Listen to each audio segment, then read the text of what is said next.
Som Klaudia. Aj napriek tomu, že pracujem ako lekár na klinike detskej hematológie a onkológie, som sa rozhodla vlastne aj takto cez prázdnice z dovolenku prísť sem do tábora a robiť lekárku aj tu. Lebo keď vidím tie deti v takom tom našom prostredí v nemocničnom, tak vidím vlastne to, ako sa trápia alebo ako bojujú proti niečomu. A keď som tu v tábore, tak ich vidím, ako sa radujú zo života. A tie deti prídu, tak vlastne vidíme, že to sú také klopká proste bojazlivé, možno klopká nervozity a vidno v teba tie vystrašené pohľady, že čo ma tu čaká, čo sú títo ľudia zač. A potom ich vidíme po 2-3 dňoch, tak to sú úplne iní ľudia. Proste vysmiatí, vyčilovaní, plní energie, života, elánu. Sú úplne oddychnuté a iba si užívajú život. Sú sami sebou.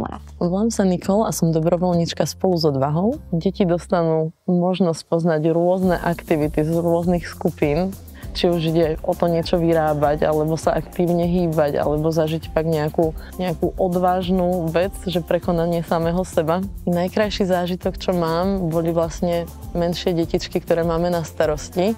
Oni sa strašne báli výšok a tu v tomto tábore na Lanovom parku sa rozhodli, že vyskúšajú tie najťažšie veci, ktoré tam boli. Aj keď sa báli, tak to dokázali.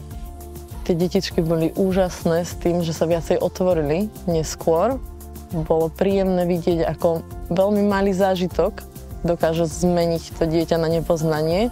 Začali či viacej rozprávať, či boli otvorenejší a priateľskejší voči ostatným. Bolo to fakt krásne vidieť. Ja som Naty. Ja som Maggie. Najviac ma bavila asi tak skúška odvahy, kde som prekonala svoj strach. Mala som veľký strach z výšky. Na skúške odvahy sa väčšinou lezie na horolezecké steny alebo dá sa spustiť z veľkej výšky, kde ste všade istení. Podarilo sa mi ho prekonať tým, že som to skúsila. A bol to úžasný, veľmi úžasný pocit. Tieto deti si toho už prešli fakt, že skutočne veľa a nemali ľahký život. Bojovali s vecami, čo si my ani nevieme predstaviť aj napriek tomu, že sme dospeli. Je ťažké dohnať to, čo zmeškali a myslím si, že tento tábor im práve v tomto pomáha. Príde mi na tom super to, že sa vlastne spoznajú s deťmi s podobnými životnými príbehmi a môžu sa o tom porozprávať a vymeniť si tie zážitky, ktoré mali. Určite mi to naplnilo srdiečko radosťou, lebo každý deň je fakt krásny a je príjemné vidieť tie deti sa smiať a fakt, že ten smiech tu je počuť neustále. Pravdu povediac, šla som sem s tým, že to bude nuda, ale nenaplnilo sa to, pretože tu v tábore som veľa nových vecí zažila, veľa nových vecí som skúsila. Baby na izbe sú úplne, že wow, sú naozaj úžasné a vedia všetko pochopiť. Mala som okolo seba partiu, ktorá ma vždy podržala, podporila a keď mi niečo nešlo, tak mi to aj ukázali, že ako mám na to správne ísť.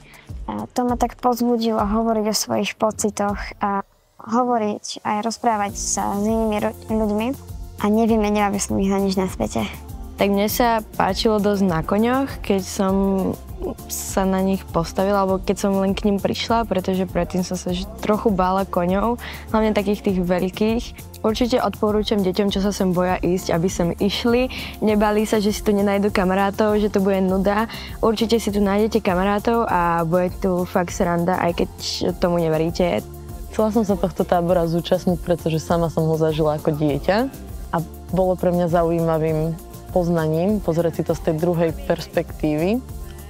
Odporúčila by som vlastne druhým ľuďom si to vyskúšať z tohto pohľadu animátora, pretože je to fakt úžasný zážitok. Naozaj som to spoznala veľa zaujímavých, ako aj detí, tak aj dospelých.